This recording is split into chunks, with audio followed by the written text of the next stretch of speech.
Temegile covered it in the news, sad news coming through where Jeremy Mansfield has passed away. And I think there's no one in this room who cannot say that in some way or form, Jeremy touched their hearts. I mean, he was the godfather of 947. The reason we're all here is because he made it possible. Very true. And just, the decisions he made and, sometimes unpopular, it strengthened us, all of us as broadcasters, I think. I really mimicked him for a few years of my broadcasting life in the beginning.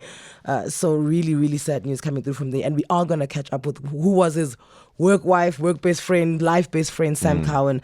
She has been gracious enough, and I understand that this is a very difficult morning for her, and she has been gracious enough to say that she will chat with us, right where it started for both of them. Remember, good morning, bunnies, and then, the rude awakening. Such an impact throughout the country. Yeah, really. yeah.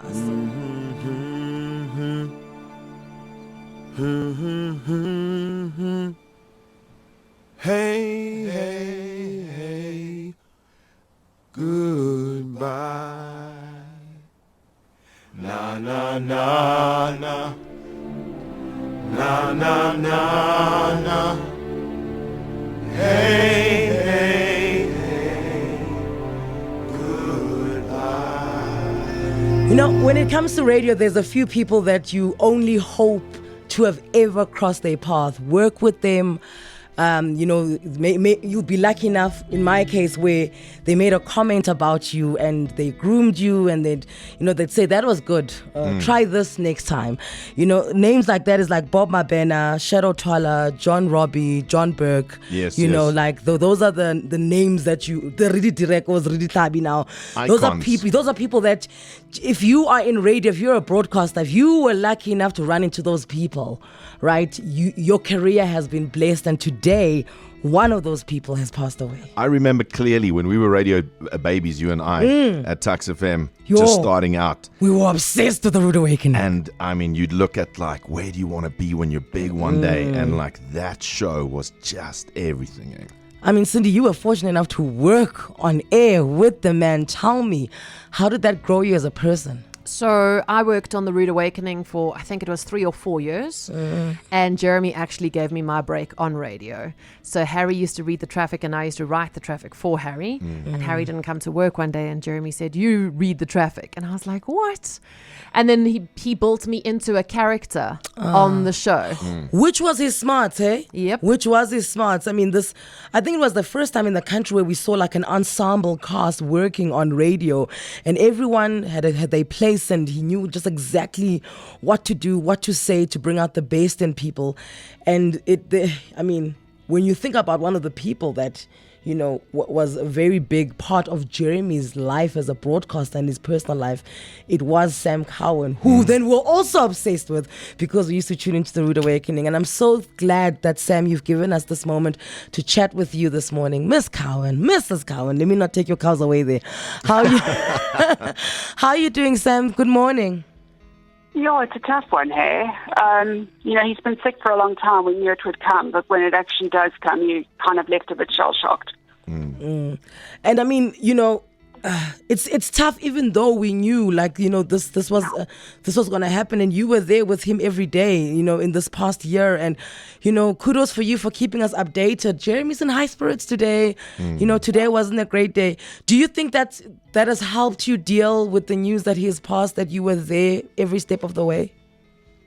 So, what I realized is, and I kept telling him this, is I think a great fear of his, in fact, I know a great fear of his, was that he'd be forgotten. And he'd forgotten how important he had been.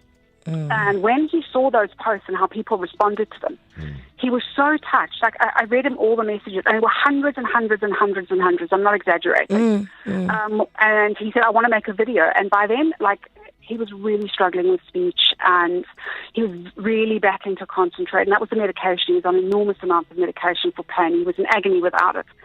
And so we had this teeny tiny little snippet. And he was just so happy. And he was like, let's do another one next week. And then obviously we couldn't because there'd been some nasty comments. And I couldn't expose him to that, There's always one, isn't there? And, but he was so touched and he loved being loved. And he'd forgotten all the things that he'd done. Like people were writing emails going, do you remember when you did this? And do you remember when you did that? And I said, isn't it the most amazing position to be in? And I'm sure you're there as well anyway, where you've done so much, you've forgotten some of it, but for somebody else it's lived on forever. So that's pretty much magic. So I'm going to go into the do you remember? Do you remember the time we went to Carnival City? You and Jeremy invited me. I did, and we had T-shirts made. And it was the Village Girls, hey? And we were all dressed like the Village Girls, and we got on a bus, and we went off to Carnival City, and Jeremy, being Jeremy, was wearing hot pants, guys. Oh, yeah. Yeah? He was, and chapped. I mean, that ass wrote a lot of checks that the rest of them couldn't cash. But and all Jeremy wanted to make sure was that we're drinking. He's like, you know, when you're at a concert, you're like, no, the lines are long. He's like, no, lines are too long for Jeremy. And absolutely true. This is what I remember of you two. And I mean, you guys have literally been the most formidable duo when it comes to broadcasting in this country. So I want to ask you, in those last days, is there anything that you guys had to say to each other and you had to get off your chest to each other where you felt that he cannot go into the night without you having said that to him? And if you'll indulge us and say it in front of everyone now. I was really fortunate, Jim, when my mum died, and I know you know how that feels. Yeah. When my mum died, I had the privilege of being in a position where we had said anything we needed to say, and we could just have love for those last 2 days. And with Jeremy, it was the same. I mean, I was tough with him often, and I got tougher with him as the years went on. But there was nothing left to say, and I mean, we had so many times where we sat there reminiscing, and we'd laugh and we'd cry. And it was, there was nothing. I mean, I was with him when he died this morning, and I wouldn't have had it any other way. And it hasn't quite hit me yet, the enormous hole. But yeah, I mean, it's, you know, and I was mentioning earlier this morning how generous he was with his time and his talent. He always made time.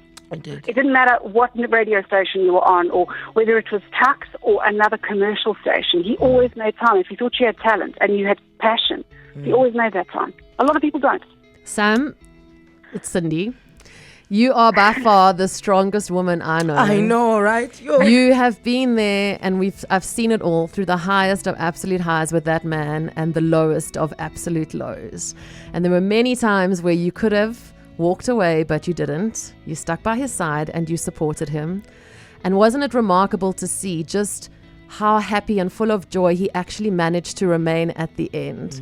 I mean, we won't mention any names, but I sent him a voice note and he replied and he said to Sam, "Tell Cindy I can't believe she dated that guy." And we won't say which guy it was, but I just thought, isn't that who Jeremy was? Yeah. In his moments of absolute pain and where he was, he still found the joy and remembered so much from so many years gone past. Yeah, and he did. You know, I played him out that voice note, and you were like, "Oh, do you think he'll listen to it?" I'm like, "Of course." And he was having a really bad day that day. Actually, he was very, very emotional. And I said, "But you've made such a difference to so many people." He said, "Sam, have I?" And I said, "I'm going to play you something," and I played your voice note. And he just sat there with the tears rolling down his cheeks. And I thought he was going to say something utterly profound at the end, and he goes, "I can't believe she dated that idiot." Sam, you know what? You're going to be dealing with a lot. Thank you so much for giving us your time. If you do, I don't know if you're going to be speaking to Jeremy's daughter, Gabby. If you do happen to speak with her, please tell her that, you know, the station that she grew up with, and we used to see her as a child come here, you know, and we'd make jokes with Jeremy about how we're going to take her clubbing, and then Jeremy would want to hit us. Please tell her that, you know, her father really, really, really made such a mark on an entire city and our careers and our personal lives and everything, and that, you know, really he's not going to go gently into that good night. She can be proud of that man. She can be proud of that man, and we really, really are going to miss him. Can you tell her that for us, please? I will tell her that. Oh, thank you, Sam. We'll watch your pages. I'm sure you'll update us, because I'm sure there'll be memorials and Zoom sessions that people will want to be part of. She's Sam Cowen on Facebook, on Twitter, on Instagram. Go and follow her there. She's, like Cindy said, she's been very strong about this, and I don't think she's about to stop now. She's going to make sure that we give our favorite bunny a send-over note. Remember, the traffic joke with Jeremy Mansfield.